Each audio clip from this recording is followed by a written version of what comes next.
I wouldn't exactly describe myself as impulsive.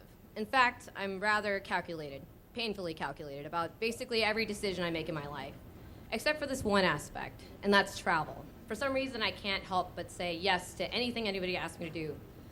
There was that one time that I worked a 12-hour shift at the hospital, came home, and decided to just jump in my car and drive 10 hours from our home in Florida to our hometown in Austin, Texas to surprise our family for the holiday, all with my cat in tow on my lap the entire drive. There was the other time that I received two invitations to weddings on the same weekend in two different states, one on a Saturday, one on a Sunday, so obviously I went to both. So it wasn't that strange when my college classmate Christina called me up out of the blue and asked me if I wanted to go to a wedding with her. She basically went along lines of this: "Hey, what are you doing next month? Want to be my +1 to a wedding in India?" So I answered yes right away, forgetting minor details such as, I wonder how long it takes to apply for a travel visa, or maybe I should check with my job schedule, or maybe I should tell my fiance that I'm going. Fast forward a month later, there I was in India, and attending the most lavish, over-the-top wedding one could ever hope to experience. This family spent millions on their guests. We were provided with drivers, with our own cars and drivers. We were provided with butlers in our own flats. We were given an entire wardrobe to wear for the whole week, so we felt comfortable in traditional garb. And the wedding even included a choreographed event called the Sangeet, which was basically a big dance party. And the family hired this choreographer for themselves to make sure that they could fit in and everything was up to par. The Sangeet itself was emceed by Sunil Shetty. Maybe you've heard of him. He's basically the Liam Neeson of Bollywood. So amongst this entire beautiful event, Christina, my friend, and I were having such a wonderful time, but we felt like we were missing out on a realistic experience of India. So we did a little research, and we found out that Dharavi, which is a slum located in Mumbai, and one of the most poverty-stricken areas in the world, was located close to where we were staying. So we found this tour group, and led by a guide, who was actually from the slum. We booked it, and we mentioned our plans to a couple of the family members. That didn't go over so well. Dharavi, what do you mean? You know if you go there, you'll get kidnapped and most definitely killed. Christine and I scoffed at these warnings. She's from New York City. I had lived in Baltimore for 2 years. We were gonna be fine. So it was gonna be no problem. So there we were the next day at a dilapidated train station in the wrong part of town, meeting our guide, along with a small group of about 6 or 7 people. We made our way through the slums. We went through the factories where they're actually making textiles and goods. We went through an orphanage, and then we made our way through a residential area. The residential area was basically a series of corridors that were lined with these small shacks, very colorful and bright, filled to the brim with people. Think of like a small walk-in closet with 15 people put into it. I was really distracted and overwhelmed by the experience. I had never seen poverty like this in my entire life. So at that point, lost in thought, I looked up and realized that my entire group was gone. And I was by myself all of a sudden.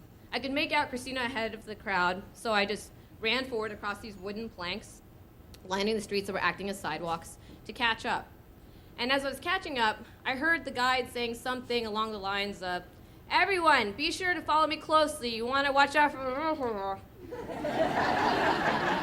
Turns out that part was maybe a little important. So I figured, no big deal. I see the open street that they're at. I'll just hop over this little ditch here, lined with wooden planks. It'll be fine. So I took a running start, and I leapt into the air and came straight down onto the edge of the plank, through the plank, and fell waist deep in what can only be described as a muddy pool of human refuse. Yes. I screamed, completely panicked. The first thoughts that went through my mind is, this is definitely how I die.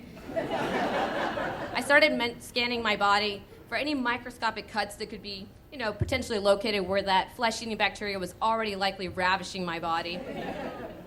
I thought about how some of that liquid death was most likely entering my vagina, and how I would have to tell my future husband that I was infertile because at that time I just had to go to India. Christina rushed over, eyes large, filled with panic and disgust, as she tried to help pull me from this mud bath. I was stuck. The suction forces were holding me in. I also happened to not be wearing socks that day, and I could feel the liquid squishing between my toes. As she finally got me out of the ditch, I belly crawled onto the street, stood up, and surveyed the damage. From the waist down, I basically looked like a chocolate-covered strawberry, except for chocolate, it was shit. I was mortified. The guide rushed over, basically just asking for our cell phone, frantically calling our driver, and said, "We have got to get you to a shower right away." He led us to this open street, as I squished along behind the group, this young boy ran towards me, and he was carrying in his hands a small bucket of water. And he began pouring this water down my legs, not saying anything the entire time. And then he ran off again into a small building, returned with that same bucket of water, and poured more water down my legs. Except this time in his hand, he had a small bar of soap. I realized in that moment that this water and soap that he had was probably the only fresh water and soap his family had. I took the soap from him and began rubbing it on my bare, exposed ankles as he poured this remainder of the water down. And at that point, I felt just in shock at my entire experience. I had just fallen into what is potentially the filthiest place on the entire planet. I reached into my pocket to thank this boy and hand him a few rupees. He looked at me quizzically, not taking the money. So I took his hand and put the money in his palm and closed his fingers over it. And we just stared at each other for a moment, and then he disappeared. At that time, our driver was arriving, and we were ushered into the vehicle. The doors closed, Christina grabbed my hand, and I just cried. Our driver sniffed the air a few times, glared back at us, disgusted. I had never imagined that my trip to India would end with me being covered in feces. But in hindsight, had I not gone, I would have missed out on a most beautiful experience. And I don't mean the wedding.